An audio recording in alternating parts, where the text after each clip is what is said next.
Bueno, podríamos decir que es una edición especial del Hablando de Gaming porque estamos con la visita de Mathhew Tomkinson. Thank you very much for this time for us. Gracias. Mathhew es el senior designer, además de estar 11 años en Ubisoft y ser una persona muy importante en esa empresa, es el senior designer de este juego, el Ghost Recon. This is one of the most important announcements that you are going to share with us today. Yes, it's our biggest release for now. It will be out on the 7th of March on PS4, Xbox One and PC. Okay, and this is something strange because this is the first time that you are using like landscape of Latin America. Landscape of Latin America and some stories about, you know, drug dealers or could you tell me something about this? Well, when we decided to do this new Ghost Recon game, we wanted to be very big, and we considered going open world, which means that we wanted to offer a huge place for the players, a huge playground that would be interesting and that would be varied. And since it's a Tom Clancy game, we'll start with a what if. And our what if was, what if a Mexican drug cartel took over Bolivia to create the first narco state? And we considered choosing Bolivia because it has a huge array of environments, and we created 11 different ecosystems in the game that the players will be able to roam around, which means they will be able to dive into the jungle or even walk around the snowy mountains, go in the salt flats that you really find in Bolivia, and even in the deserts, all these kind of environments. All the game is with Bolivia landscapes. Yes, absolutely. And but you have something of Peru? Yes, we have an additional mission that is linked to Peru, but really the idea is to offer the country to the players. And to do so, we wanted to feel as true as possible, as realistic as possible. So we went there and we spent time in Bolivia. And we took lots of pictures, shot lots of movies. We even recorded sounds and met people. We met the people in the cities. We met people that produce coca, and we met also people that fight against the narcos. How much time did you invest in the developing of this game? When you restart a franchise like Ghost Recon, it takes a long time. For us, it was more than 4 years since we started on this project. And we built the new version of the engine for it. Just recreating all Bolivia takes a very long time. Creating the new game systems, it's something that is very time consuming, and we are super excited to release it at last. Okay, I have a question about your experience in gaming, because you have more than 10 years in the company. Absolutely. And you saw the past 10 years. And I want to ask you about the experience of the gamers in the past 10 years and your vision for for example, future 10 years.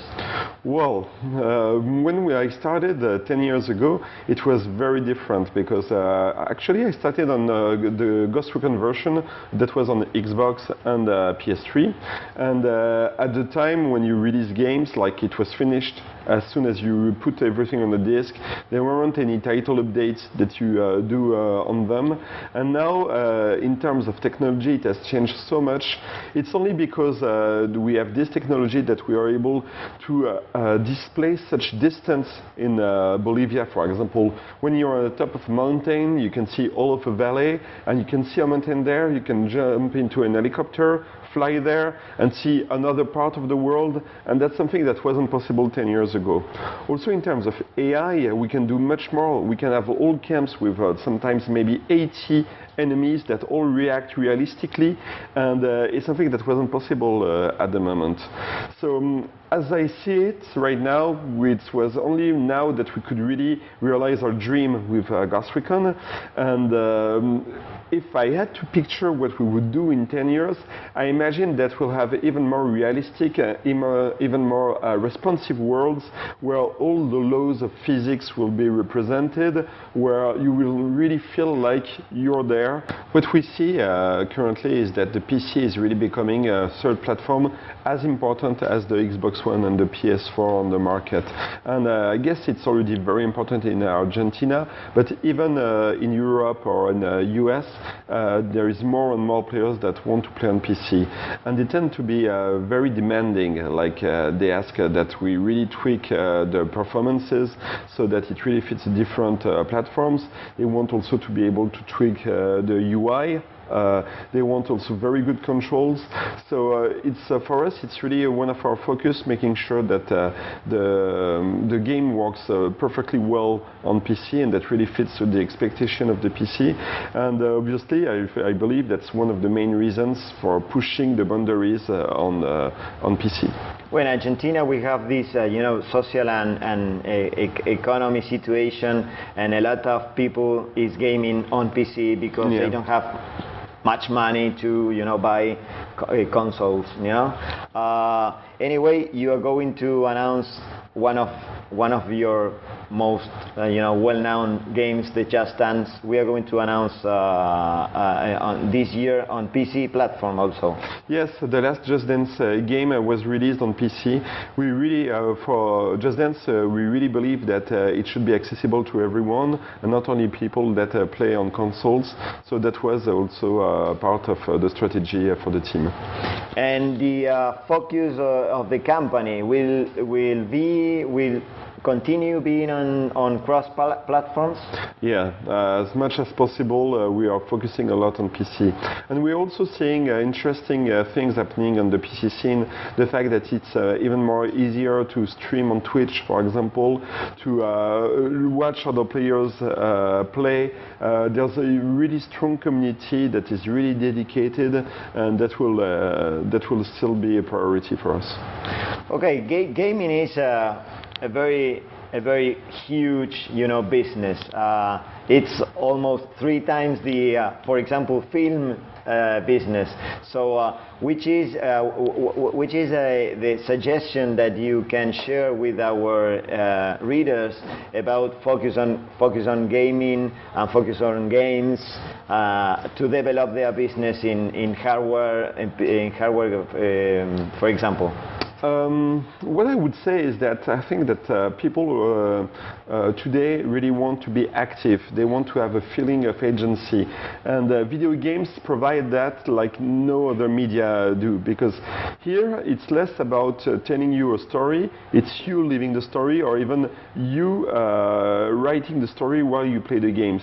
And I think it's something that is going to be stronger and stronger. And as I was saying, it's not only about playing the games, it's even like all the community, all the engagement that players have, talking about them, watching them, even starting to creating them. So I think this enthusiasm is only a beginning. And if you see the generations, like older people tend to play less, obviously, but if you imagine the industry in 20 years, it will be people that will have played Nintendo when they were young. So like the audience will be huge for video games. So it's really something to look at. Nintendo is coming back, and you, as I read, you are going to put a huge focus on Nintendo. It's always the case for Ubisoft. We are already releasing the last Just Dance also on Nintendo Switch, and for Ubisoft always is the first to develop things for new consoles, and there will be other franchises that will surprise the players on Nintendo Switch for sure. Okay, Mathhew, thank you very much. Thank you. Thank you for the time. Y esperamos a todos que hayan podido aprovechar esta conversación con Mathhew y entender que los juegos además son muy importantes para poder desarrollar mejor el negocio del hardware. Entonces, como decimos, la carnada del hardware. Así que gracias, Mathhew. Thank you very much. Gracias.